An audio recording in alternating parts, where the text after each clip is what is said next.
Hello everyone, this is Timothy Mark with Alexandria. How's everybody doing today? We are Tickle Trunk of Horrors. The website is TickleTrunkOfHorrors.com. We're also a World Paranormal Research Society. And it's been a while since we did a podcast show because we've been busy with other things. And so this is going to be great. Today's show will be real great because we have an actor slash producer on the show by the name of Kyle Hester, and he's currently working on a film called Preacher 6, which I'm excited to see. I can't wait to see that. But the song you just heard was a theme song by Ryan Daughtery out of the UK, and RyanDaughteryMusic.com is his website, and so that was our song that he created for this show. So yeah, I hope everybody had a real great Merry Christmas, Yule season, however you celebrate the holiday season, and spent time with family, friends, and had good meal, spread good cheer.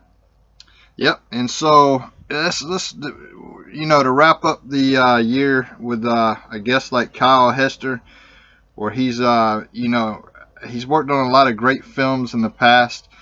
And he's worked with a lot of great actors. And I mean, you talking about Andersonville. He played Frank James. I believe the Posse. I believe is the name of that movie. Okay, yeah. And so he did The Chair, and he did Preacher 6. So definitely a talented guy. He don't just work as an actor. He works as a producer and the art director. And so let's get into a little bit of The Chair. The Chair was a great concept with good characters, I thought.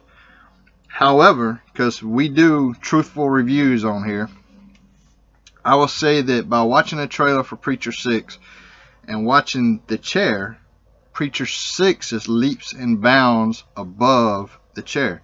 There were great characters in the film, definitely worth checking out. But let's get to Preacher 6, because when you go ahead, what were you going to say? Well, what I was just going to end off this topic on that particular film, it must be a huge challenge if you're filming in a prison or a jail thing, and I think that would give you more to have creative license to do a little bit more with the visual effects if you're dealing with that particular genre of just in that particular cell, what have you, that it would give leadway to more kind of effects, maybe more themes, instead of having that one particular wall as a constant in the background. Yeah, it was just felt so claustrophobic, I guess would be a good term. But let's get to Preacher 6, the film that I'm most excited to see that's going to be coming out. And that's leaps and bounds from what I've seen above The Chair. Again, great characters in The Chair and great great gory effects in there. The one guy getting split in half by the door. So there's a lot of pros and cons to the film. So no pun intended. But yeah, it's definitely worth seeing. But Preacher 6 is going to be the film, I think, that puts Kyle Hester definitely into the mainstream. Right now he's known on the underground, even though he's did A-list films. He's acted with Sharon Stone, and he's acted in the movie Last Dance. He's done Andersonville, which is a story of the prison camp during the Civil War. He's played Frank James. I think the movie was called The Posse. I'd have to look that up. I can't really remember. He's done so many films, it's kind of hard to remember all of them. Revelation Road, and then he done the Book of Daniel. So yeah, we'll definitely... Again, he's as an art director, producer, and an actor. He does many different things in the filmmaking community. I think he's definitely somebody that's on the rise, even though he's been doing it. And he's known in the underground. I think that he's definitely going to be known this year. And probably, I think, had we tried to do this interview a year down the road, it probably would have been much harder to get a hold of him.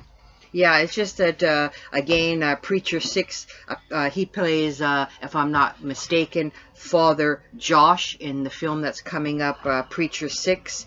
again, and he's been in a lot of different genres of film.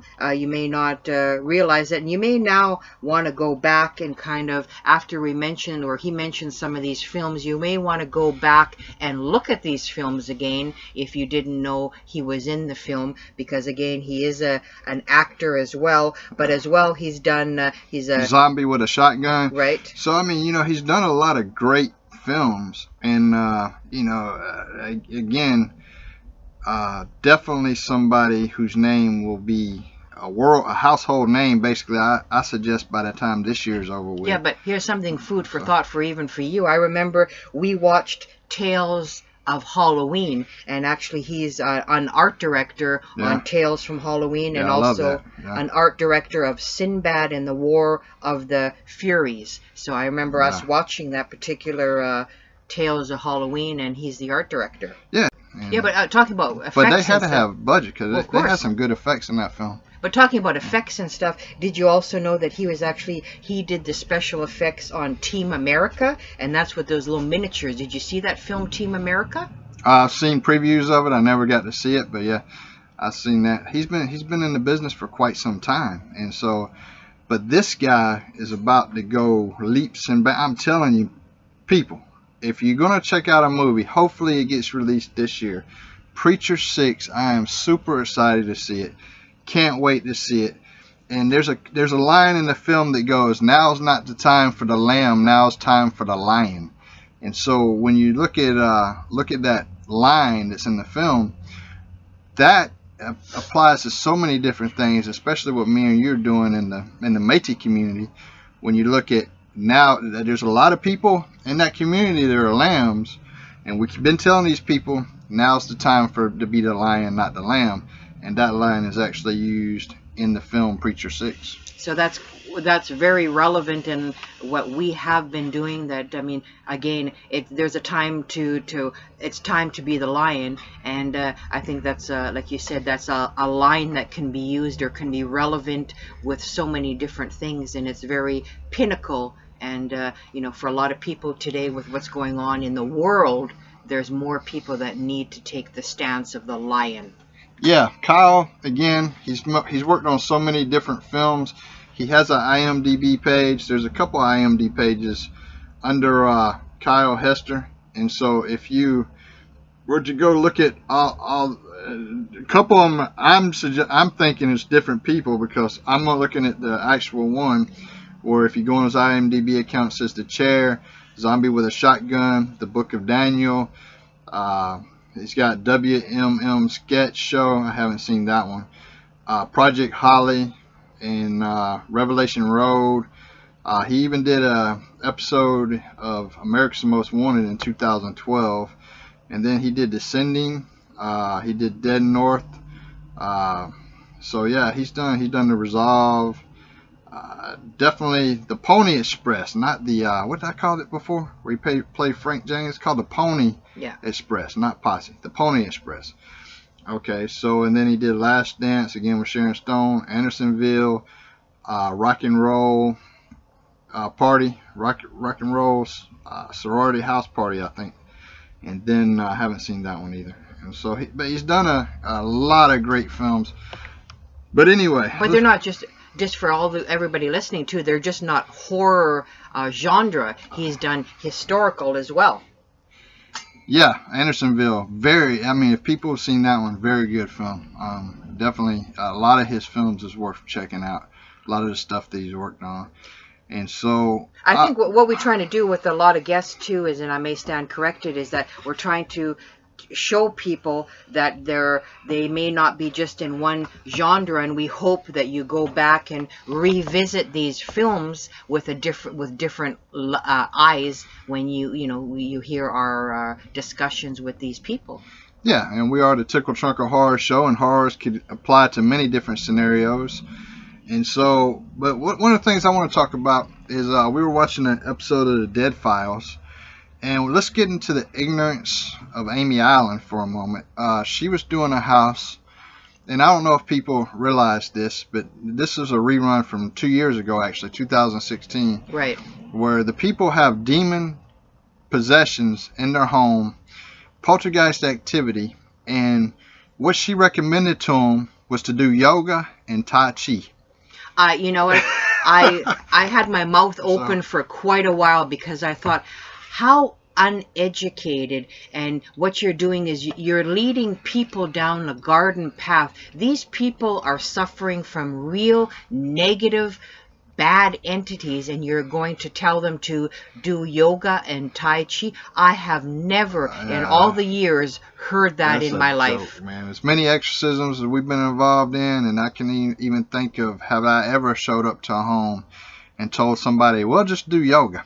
Okay, so I mean, that's about the most idiotic thing I've ever heard of. And I think it's very shameful that somebody that is allowed to say that all over television and send people down wrong paths. People can get seriously hurt and even killed, and you're up there spewing garbage and just fantasies and fallacies to people that a lot of people think what she says out of her mouth is gospel when it comes to paranormal, psychic, mediumship, and I think it's very hurtful to people that are doing it for the right reasons.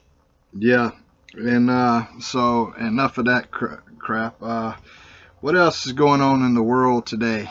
Well, like you said, you hoped everybody had a Merry Christmas, and hoping everybody's going to have a Happy New Year coming up. And it's all what you make it, folks. I mean, let's be positive. There's a lot of negativity out in the world. We don't need to bring it into our homes. And, you know, we invite everybody to, you know, just to look at the world in a positive way. Do something good for something. Do something good for a stranger. You'll be, you know, pray and continue to attend church and do what spiritually is right for you. Yeah. And read the Bible. That's what I suggest to anybody out there. And you know, I do preach for Mules for the Lord, and but you know, people like to judge me and say, well, how can you do a Tickle Trunkle Horrors podcast and then preach at the same time? I can find forms of entertainment that I like, and I've always liked, and that doesn't mean that I cannot preach the Word of God. And so for those that like to judge me, how much of God's Word have you actually read? But talking about film, and you can like different things, let's tell everybody out there, we've been listening or watching a lot of old horror films. And the last little while, what is the one that we discussed that we're going to probably re-watch with closer eyes? The Lodger, exactly, by Alfred Hitchcock.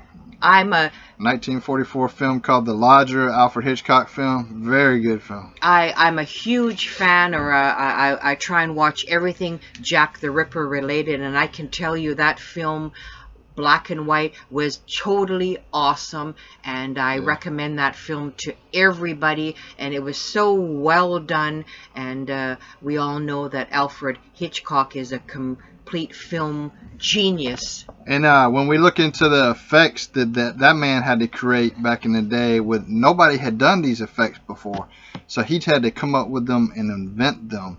And then we look at the effects. One of the things that I'm very excited about, again, I got to shoot back to Preacher 6, because if you look at the effects, and I showed you the trailer, if you look at the effects that's in that film, man, I'm an editor. I hate editing, man. It's such a pain.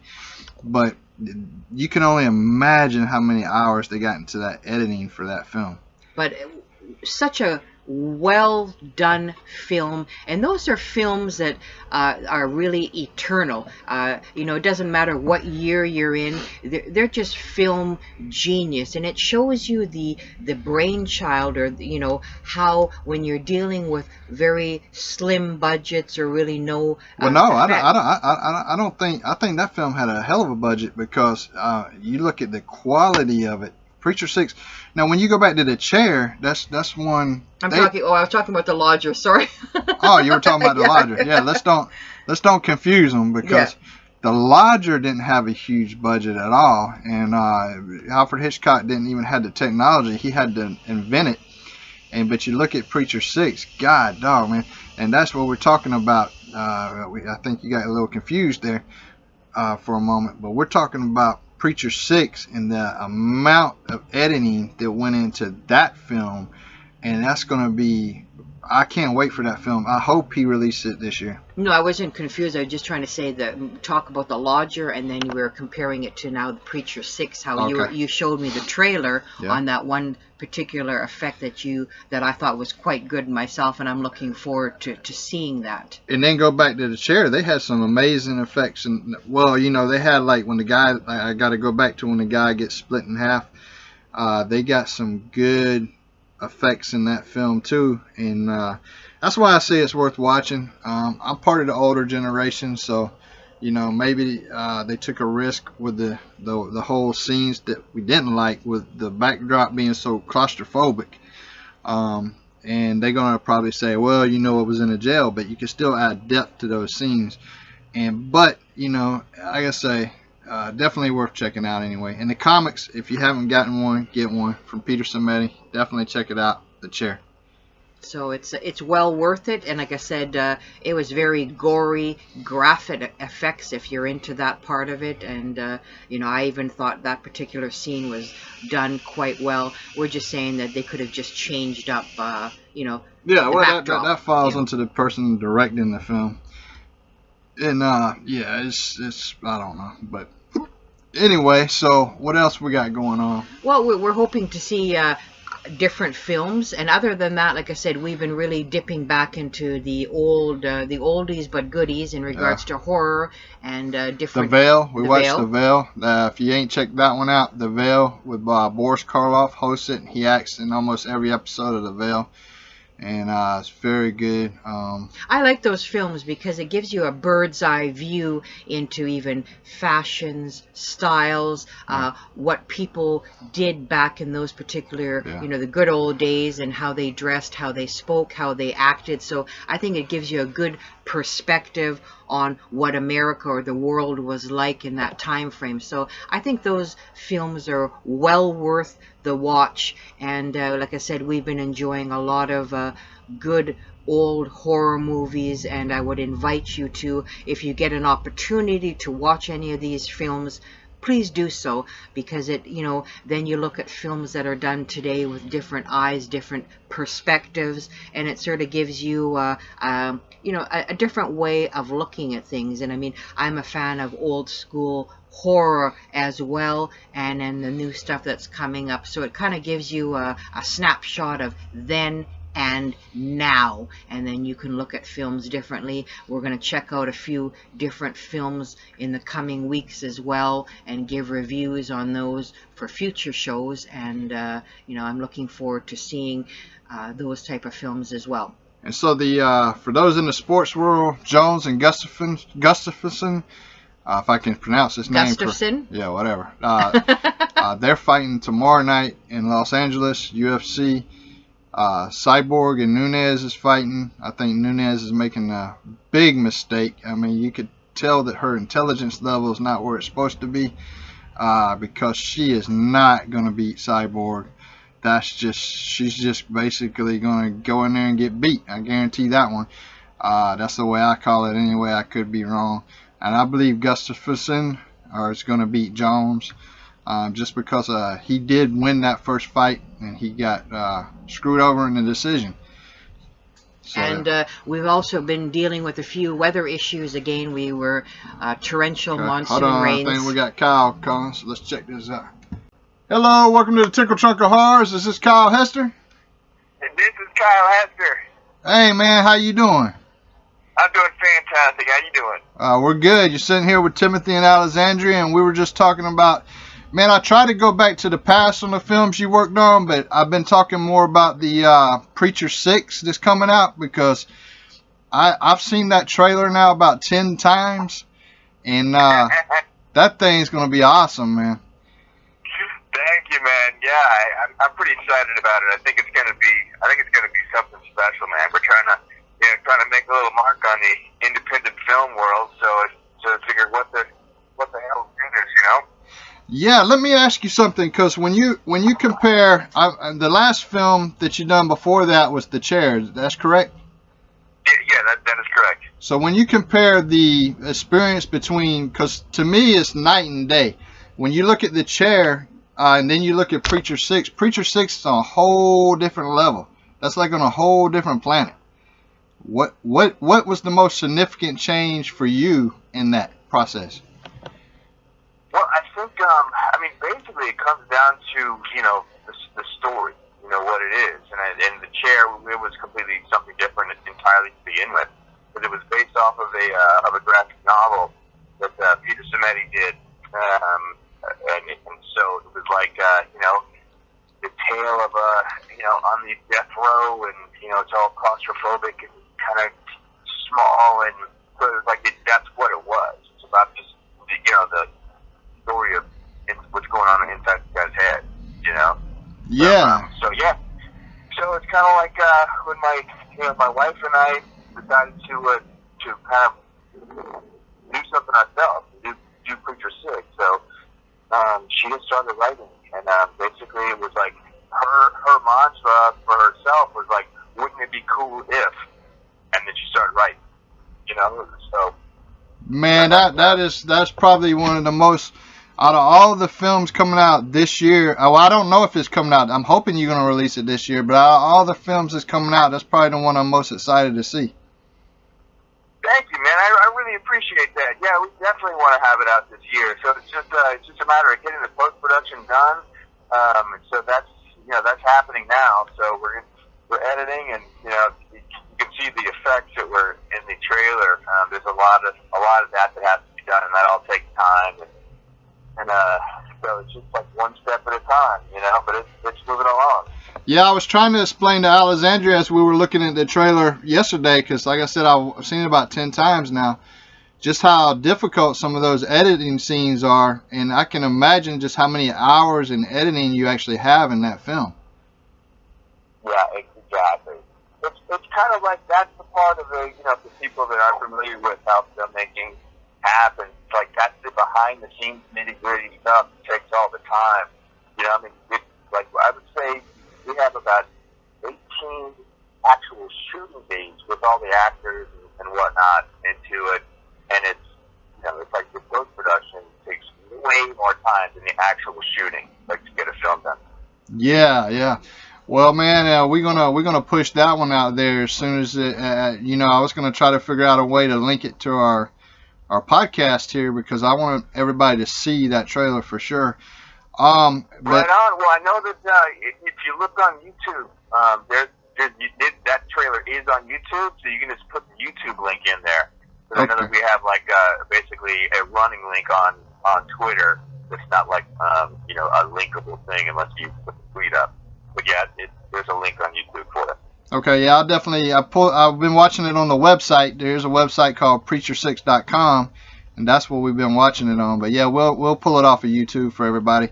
But right on, man. I appreciate it. Yeah, if you want to know more about like the actual film and cast and whatnot, then preacher6.com is the place to go get all the good stuff. Oh yeah, but man, you've been in the industry for a long time, and you've done many different things. What is your favorite job to do in the film industry?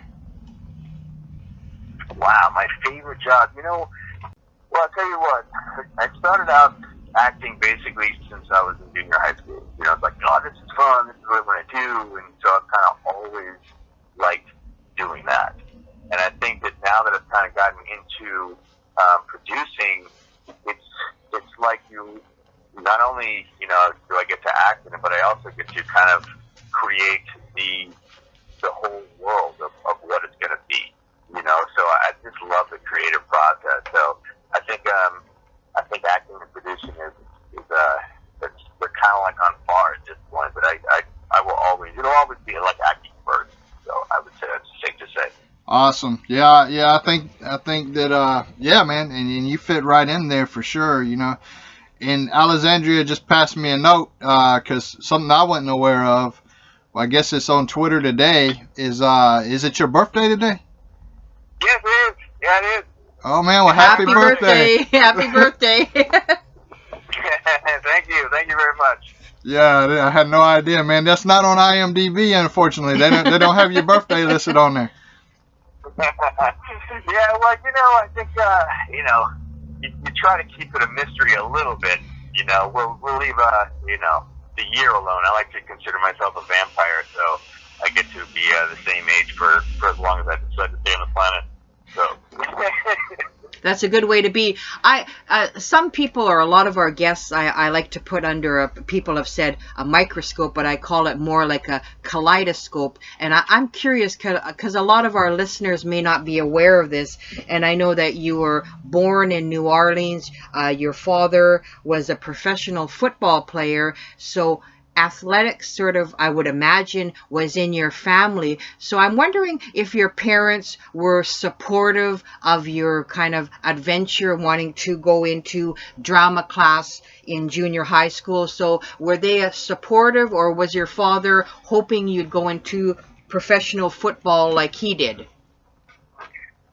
You know, that's a really good question. I think, well, my story is a little different than it might be, than it may have played out. My father passed away when I was pretty young. I was 7, so when he passed away. So that particular question never got to be answered in that direction. But I can tell you that from what I know of him, then he would have definitely supported like anything, you know, that I would have done. But I was definitely supported by my mom, and everybody else was like, you know, you can do whatever you want to do, son. So it's like that's that's how I grew up. So I just never I didn't have any limits put on like what I was able to pursue. Right. So I'm really grateful for that. I'm sorry to hear about your father, but I think it's wonderful that you've had your mother being influential in your life to say that you can pursue whatever dream that you would like to. And I think, because I know you attended the Performing and Visual Arts in Houston, Texas, and then you were actually a dancer. So could you tell me how, because I know drama, dance are kind of go one hand in the other, two sets of the hands. So did you find that having a background in dance helped you be an actor, having that mobility? Because a lot of people may not think, well, dancing or, you know, because I know it's important in regards to even facial expressions. We've interviewed people that have said that mime helped them be a better actor. So I'm just so our listeners could kind of get a better grip on, you know, if that would be helpful. Absolutely. I think you kind of nailed it right there, because like as an actor, you know, all you have is your physical body, you know, and being able to express with that. So I think that anything that you can do, you know, to like actually brought up mime, and that was something that I did, you know, when I was in junior high. That was the first thing that I did. I used to go to speech tournaments and do like the pantomime, you know, when I was in like 6th grade or something like that, and you know, they have trophies in the speech tournaments and whatnot. So I won some of those doing mime. But I think that anything that you can do that, you know, that will help you to make your vessel better at expression, you know, is good. And I love dance. I was in a couple of jazz companies, and in Houston, got to, you know, perform at Tower Theater, and so yeah, it was awesome. Let me now, you've done a lot of films, and you know, I know oftentimes it's hard for people to pick, but out of all the films, and let's say not the most recent ones, but out of all the ones that you've done in the past, what was your favorite film to work on? Definitely Andersonville, which if people aren't familiar with that, it was a film done for TNT. John Frankenheimer directed that, and it was about the prisoner of war camp in the Civil War, Andersonville. Yeah, I actually remember watching that one on television, actually, and I know the story of Andersonville, and unfortunately a lot of people don't, and you know, that was a really good film. Yeah, I was thrilled to be a part of it, and it's still something that I look back on, and you know, to be directed by John Frankenheimer. I mean, it's a legend, you know. So yeah, that was definitely I'd say the most impactful, like amazing experience. And you say you started acting when you were in junior high, but during that period of your life when you were in the early teens, what type of films were you into, and what would have been your favorite films of the time? I'd say the film that made the most impact on me growing up was The Shining with Jack Nicholson. Yeah. Yeah, it was like, that was like, holy cow, like, what am I even watching here? Like the performance is amazing, and I don't even know what's happening. This is like incredible. And you find yourself like imitating the actors, and I think it's, you know, Jack Nicholson did such a great job of personifying his own person that made you want to imitate him. It's like, oh, I can do Jack. You know what I mean? So I think that yeah, definitely The Shining, because it's like it touched on all bases, like the script and the acting and, you know, the directing. So definitely that one. Yeah. I had a question too, because I'm a historian myself, and I just wanted to get a perspective in regards to the horror genre and then films like you've done The Book of Daniel. Is it harder to work on historically themed films than horror, or do you just look at it through different eyes and you put the, you know, different energies into it? You know what? I don't find it more difficult doing one or the other. I think basically, you know, as an actor, it's kind of your job is to put away your own predispositions about what the material is that you're working on, and just do the role, like sink yourself into it, you know. So that I think is like an actor's job. So it's like if I'm in my own way about a role, then I'm not acting anymore. You know, that I'm more concerned with Kyle, and it's like, so my job really is, as Kyle, is to get out of the way of whoever the character is. Now out of curiosity, and I know I have to keep going back to Preacher 6, man.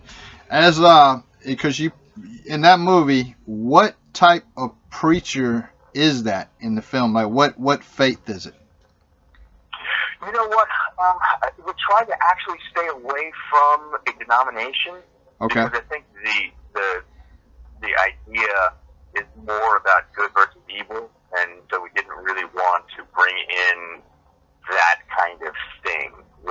So that it's like, you know, this or that, or this means that, like all that kind of stuff. So it was just about the good versus evil thing for the preacher, without being specific denomination. Yeah, man. Like I say, I can't. I'm just more focused on that film. So. No, that's cool, man. That's what's going on, man. You know, we're still trying to get it done and raise the money on the GoFundMe and Indiegogo. It's like wherever it comes in, man. You know, to get it done. So. Yeah, what y'all? When I was looking at it, I think you got about what 12,000 more to go to meet your goal. Yeah, we launched that one at for 12,500 is what we needed to raise. And I think right now we've raised like 3,000 on it. So yeah, 9,500 is what we need to come up with. So let me ask you, for the people listening out there that want to help push this film through post-production, and they would want to, we're going to link your GoFundMe to the description as well. And once they see the trailer, what do they get? Do they get their name and the credits or anything like that?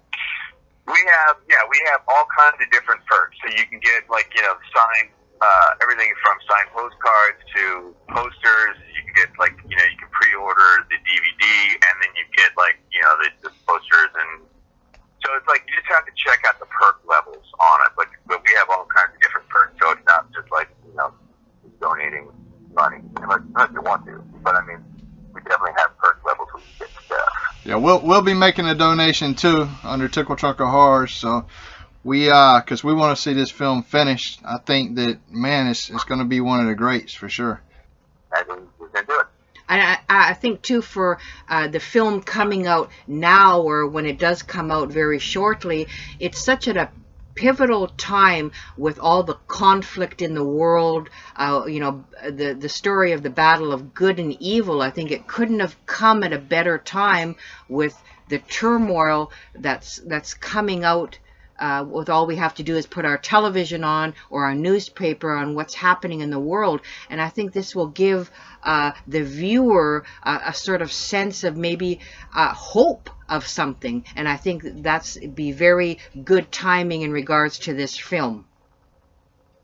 Well, I appreciate that. I think that, you know, film is, it's a powerful medium, and I think if we can, you know, try to do things that inspire people, you know, I think that's important. You know, I try to do that on my Twitter page, you know, as well. Try to lift people up instead of putting them down. So I think that's at least if we're all doing that, we're stepping in the right direction, right? That's right. Now, Kyle, one of the things that you worked on that we actually checked out this past October was called Tales of Halloween. What was your role as far as, because I know you were in the art department for that one. What was your involvement in it? Yeah, that's exactly right. I was actually helping a buddy of mine who was the production designer on it. So he said, "Hey, man, you want to come on and help with the art department?" Which I've done plenty of in throughout my life in film. So I was like, "Yeah, let's do it." So I helped out with the art department, and basically, you know, all the blood work that you see on there, and all everything that like decorate the set, and get the furniture in, and you know, help design, and basically, if it's in front of the screen, then the art department has something to do with it. Yeah, man, that was actually a good one. We enjoyed that one too this Halloween, and that's what a lot of. As you see, when I asked you what your favorite thing to do was, I actually thought that you were going to say art. I didn't know you were going to say actor, but that's awesome. Oh, that's funny. I feel something wrong. Yeah, but that's pretty cool, man, and golly, I would say going forward, because I was just telling Alexandria before you called, was I think had we tried to do this interview a year from now, I don't think it would have even been possible to get in touch with you. I just think that going forward, how do you see yourself, like, after Preacher 6? Do you have any projects coming up that you're going to be working on? Yeah, we do actually. We have a film. It's a '70s western. So it's called The Coop. So if you follow at The Coop Film, The Coop is COOP. You'll be able to follow development. So that's going to be pretty much as soon as we are done, you know, with the fundraising for this, for post production. So we're going to roll into that and gearing up on The Coop, and that's going to be a lot of fun too. It's going to be kind of like a No Country for Old Men style, you know, with a lot of action and drama, and it's no demons. It's an actual human film. So yeah, but yeah, like keep guessing. So that's gonna be good. We're excited about it. Is there a specific country or a location that you haven't had the privilege of working on yet that you'd like to? Oh yeah. Actually, you know, if wishes were fishes down the line, we have a film that we want to do in Scotland. So. Oh man, we might want to bring you on a project that we're working on then, because it's weird that you said that. We actually have a script that's in the works on a Alexandria has some family members, ancestors if you call it, that are well known in the Métis community. And in the 60s, they were going to make a film starring Sean Connery about her uncle, and it never got made. But we were actually trying to get it made.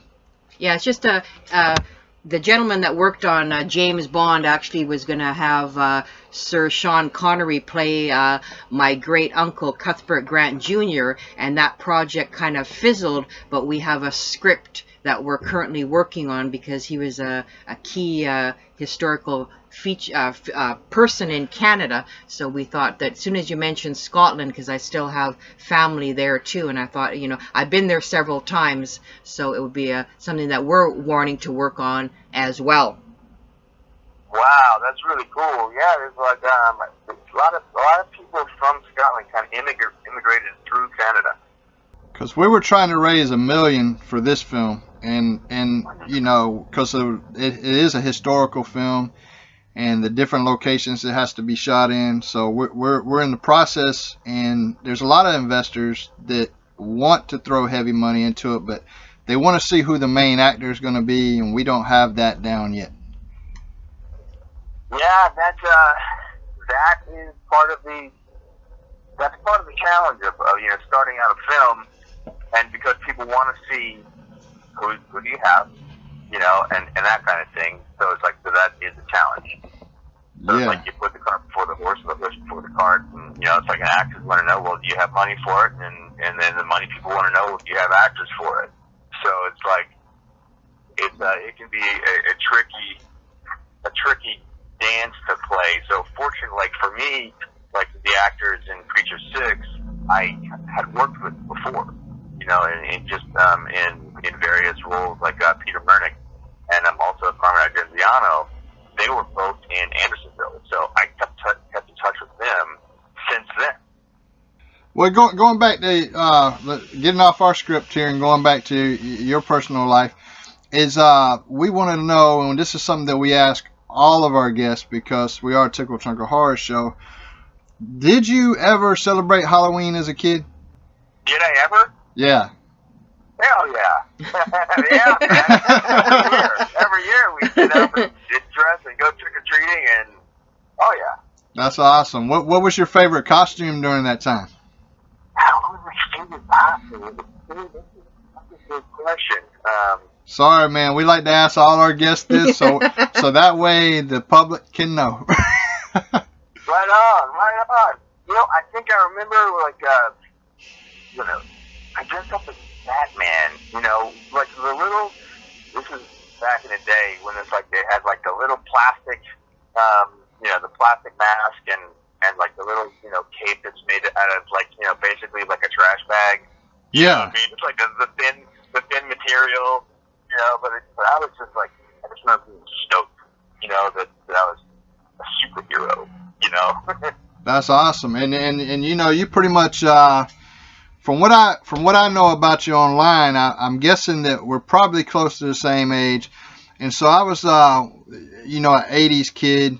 So I'm guessing that you came through the 80s in your youth. What did you get into comics at all? Not. I mean, it's minorly, but Okay. like it wasn't a huge part of my life. Yeah. But I did like comics though. Yeah, it was definitely a huge part. I was a collector, and I just started collecting Hulk stuff. And cool. Yeah, man.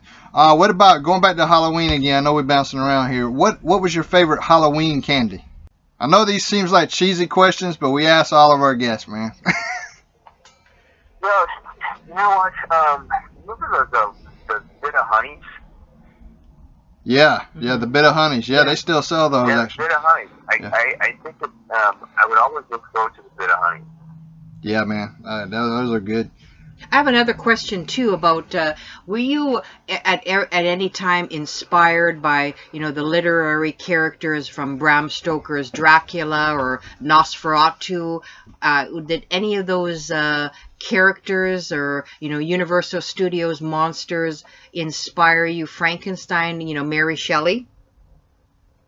You know what? Actually, that question is a great question for my wife because she loves all the old horror. So all the Frankensteins and the old Draculas and Nosferatus and all that kind of stuff. So I think that some of those inspirations will be coming in future films that Right. I can't talk about yet. Right. But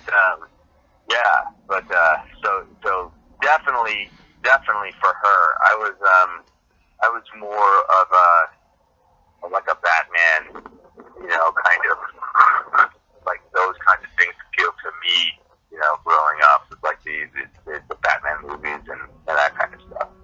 Yeah. Right. What was your direct inspiration for Preacher 6? Okay, so basically the inspiration for Preacher 6, we had been involved in this other project that kind of got taken away from us. So for no fault of our own. And then, so we put a lot of time into something, and then basically having it taken away was like, all right, well, we're is something that we can't control, you know, that, and so, like, I'm, you know, in the backyard, and you know, I'm kicking rocks and then all pissed off because of what just happened, and my wife Tracy, she's in the house, and she's like, you know, throwing furniture around, and, you know, I'm hyperbole just a little bit here, but bear with me. So, so she's, you know, we're both all pissed off, and then I walk back in the house, and then I hear her whispering, like, she's doing this, she's going, like that, and I'm like, what is that? What are you doing? I don't know, but it's really cool. So she started kind of like telling me about this idea that she was having about this preacher, and that was the impetus for Preacher 6. So it kind of started from having everything taken away and going, screw it, let's do it ourselves. And then she started writing the script. And that was it. That was it. The battle scene that I've seen in the trailer in the woods, that's going to be awesome, man. I want to see more of, like, I can't stop talking about this film, because that whole trailer just makes me want to see the rest of the story, you know? That's awesome, man. You know what?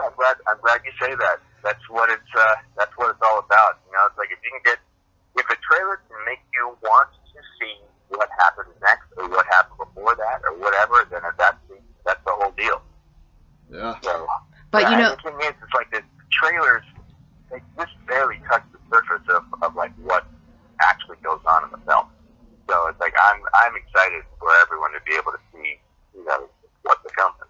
But, you know, they always say when one door closes, another door opens. And sometimes in, you know, in our life or different situations, we have to hit rock bottom and then we come into our finest hour. So that's how I see Preacher 6 is that, you know, you've had an opportunity or something taken away, but now is your opportunity. It's how we choose to look at it, is that this is your finest hour. And from what I've seen in the trailer, I can't wait myself. And I know Timothy's been speaking nothing about, you know, all day about the trailer off and on, but I think that has given you your opportunity to shine, you and your wife.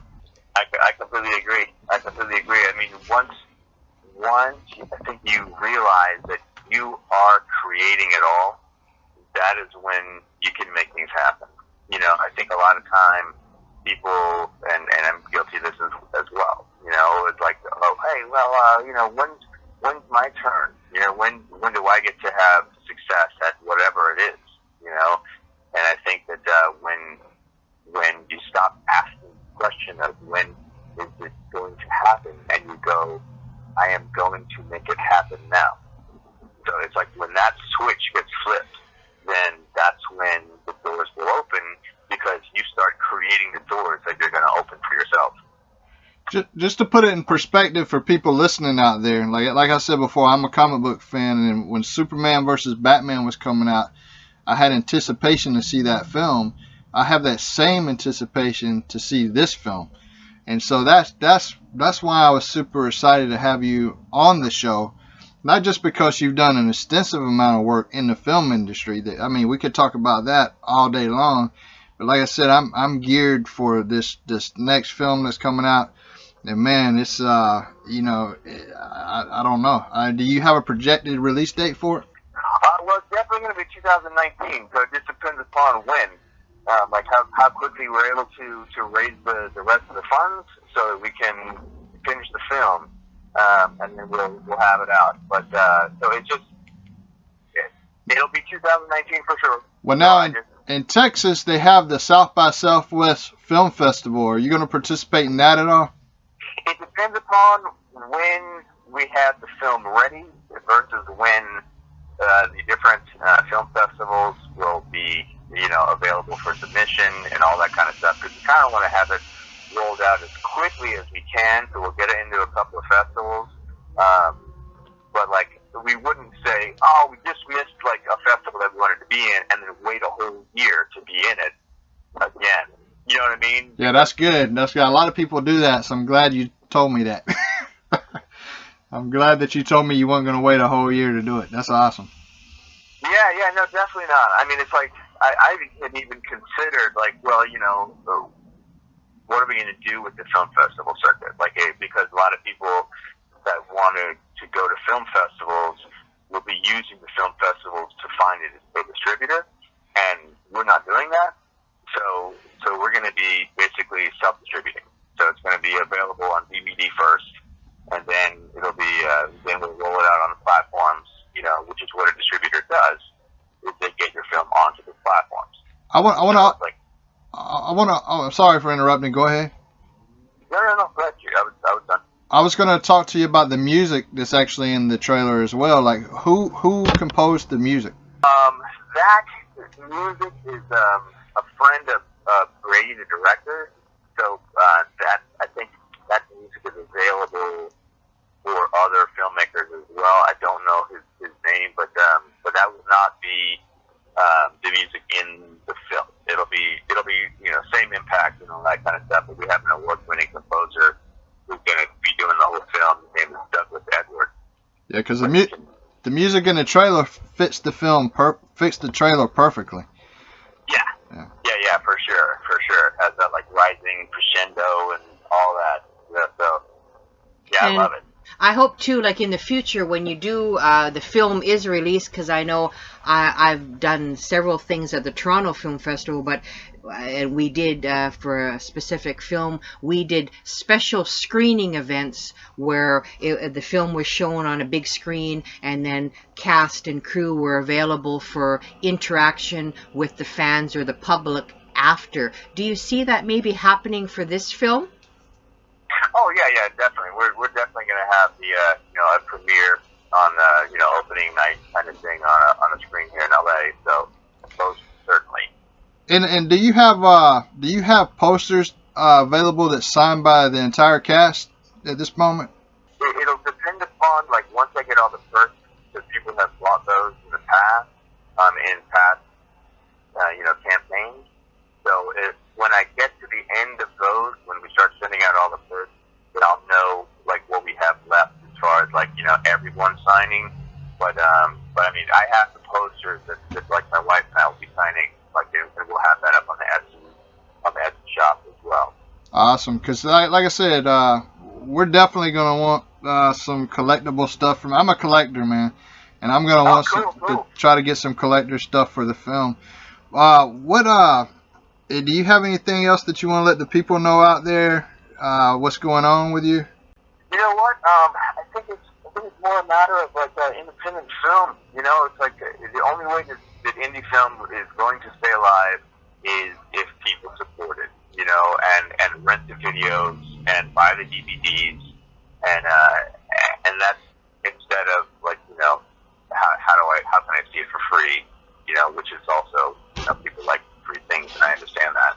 But like when you're talking, the little guy in indie film, buy a DVD, buy the iTunes, rent it on iTunes.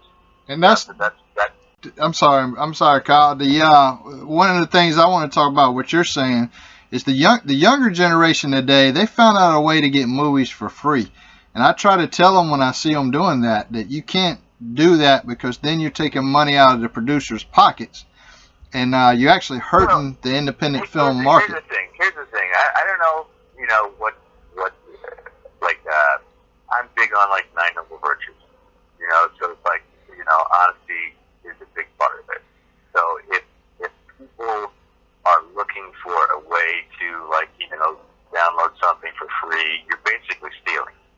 So it's like, and I've had people message me, go, hey, yeah, I'm gonna I'll wait till I can get it on one of those torrent sites or something like that. So then I'll call them out, and I'm like, oh, so you're saying so you support me, but you're gonna steal from me to my face?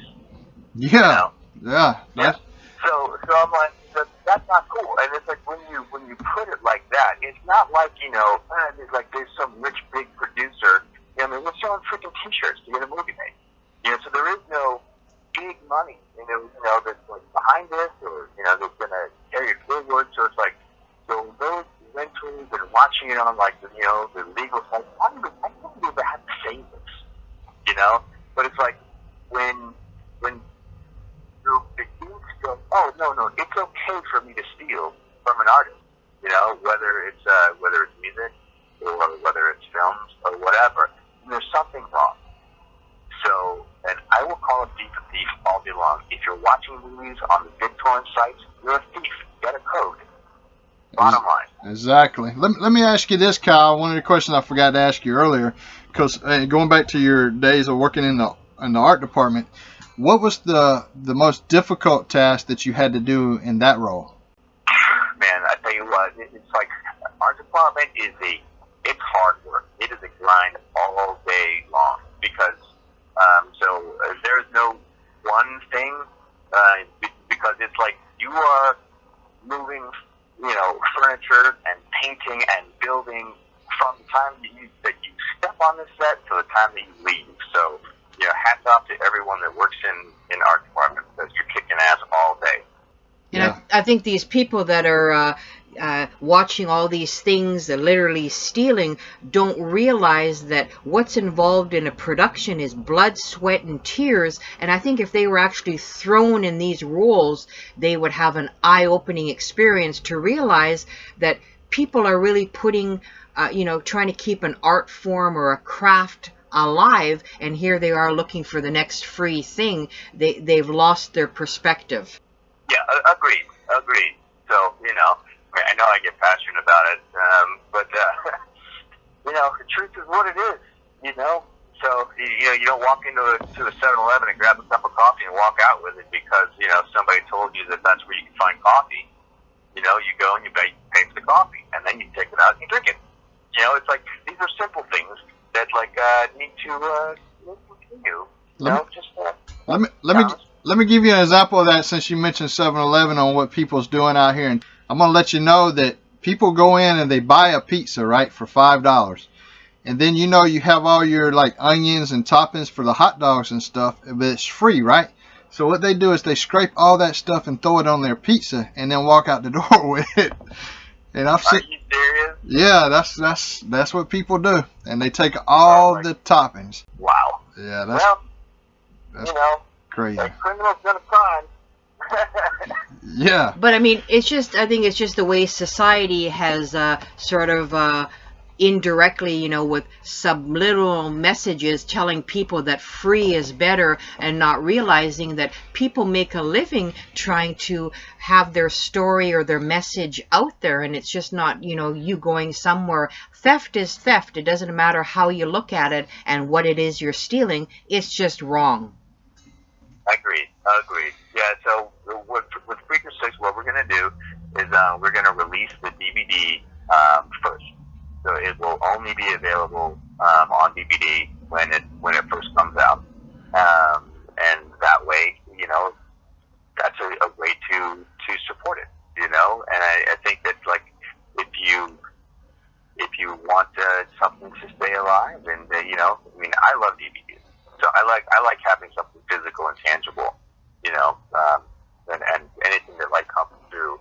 Yeah, I'm gonna sign all the DVDs when we release it that way.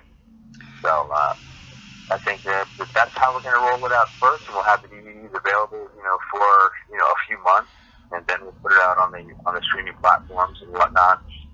I don't think I'll have it on Amazon Prime because basically on anything that's on Prime, basically, the filmmakers are making 7 cents a view when it gets onto the Prime.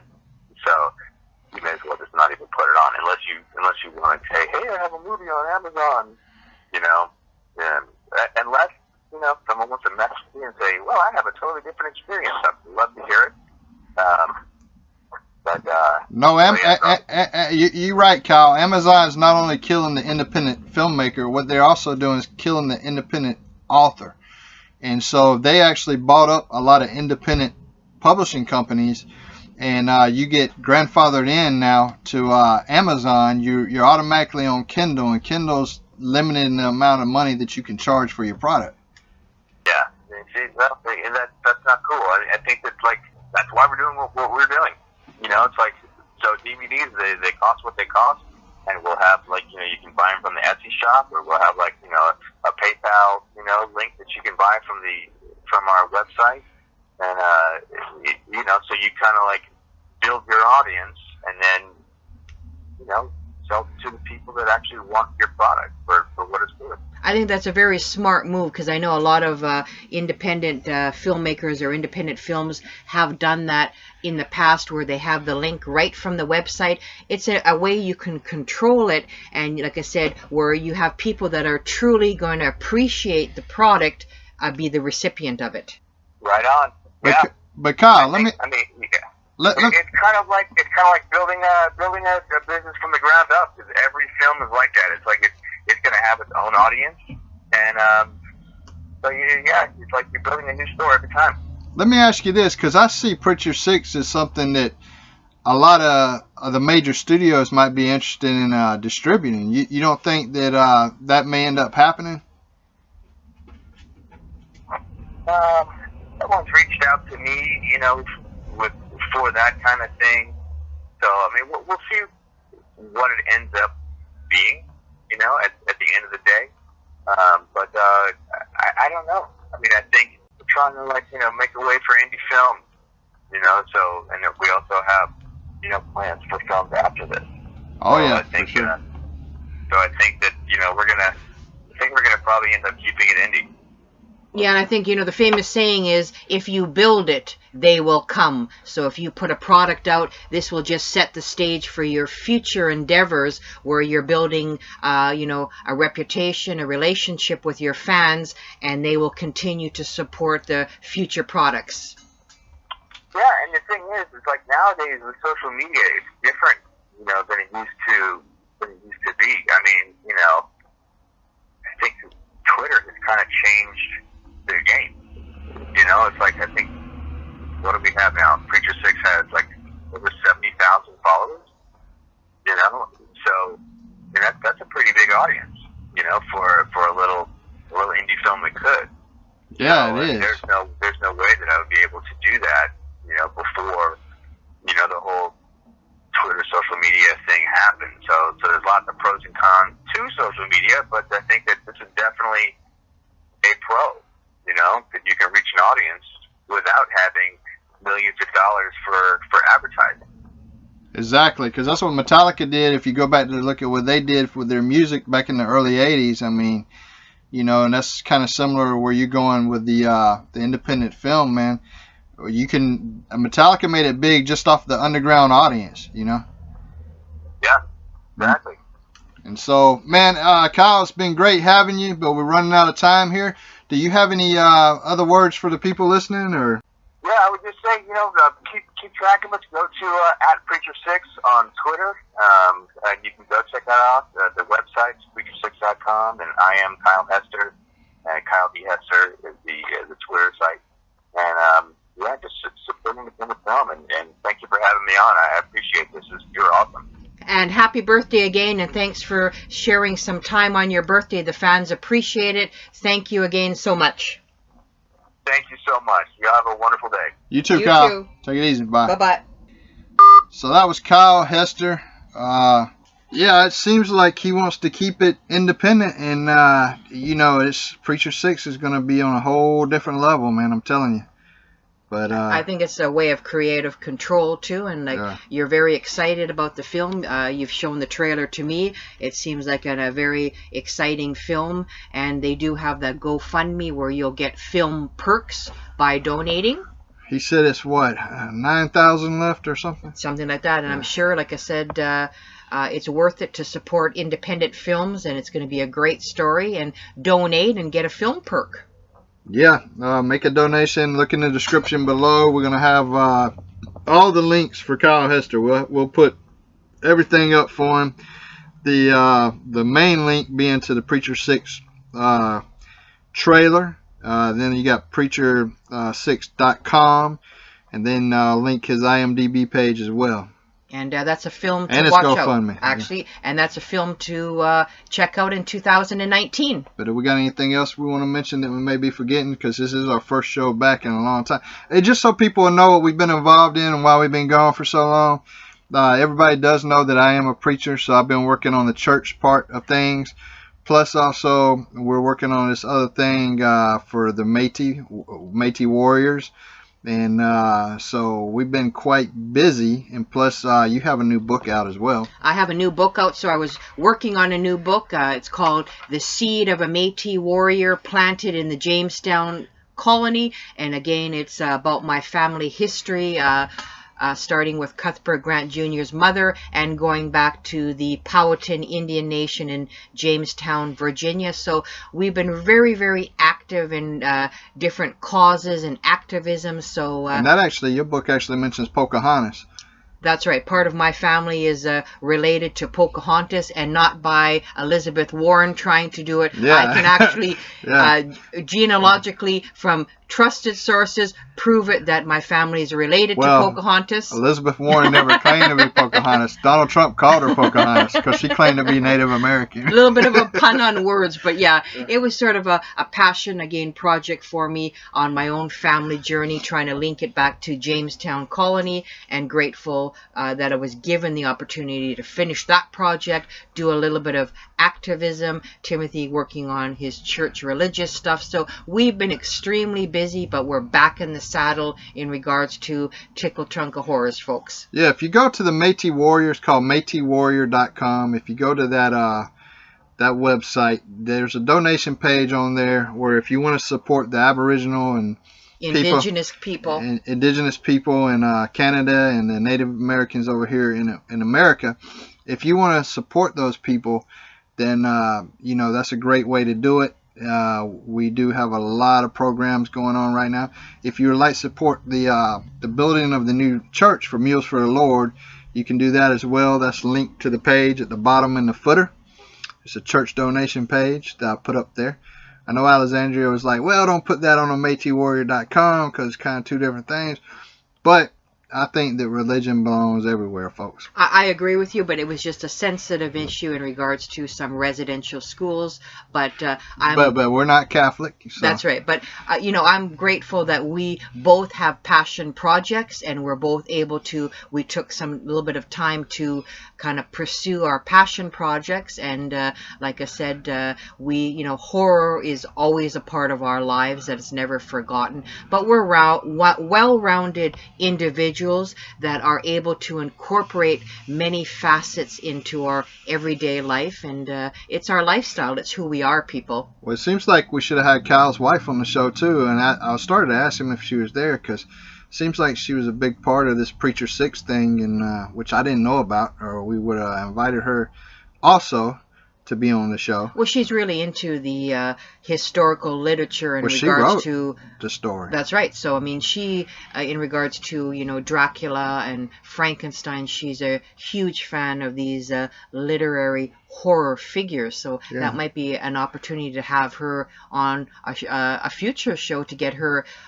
maybe when the DVD comes out, we can have them both back on, or maybe before it's released, maybe we can invite her on and have her by herself talking with you about monsters and stuff, or maybe we can have them both back on. It just depends on what their scheduling is. So. Because, you know, the screenwriter, the script is a huge part on the success of any film, and it can I know you being a filmmaker, Timothy, can tell you that a good script can make or break a film. Yeah, I've a lot of people don't know it, but I've actually made 3 full-length feature films, completed them. My first one played in 400 theaters. The second one went straight to DVD, because the first one, when it played in 400 theaters, I got a ultimate ego and attitude, I guess. So by the time I did the second one, it went straight to DVD. So you got to be careful of the bridges you burn.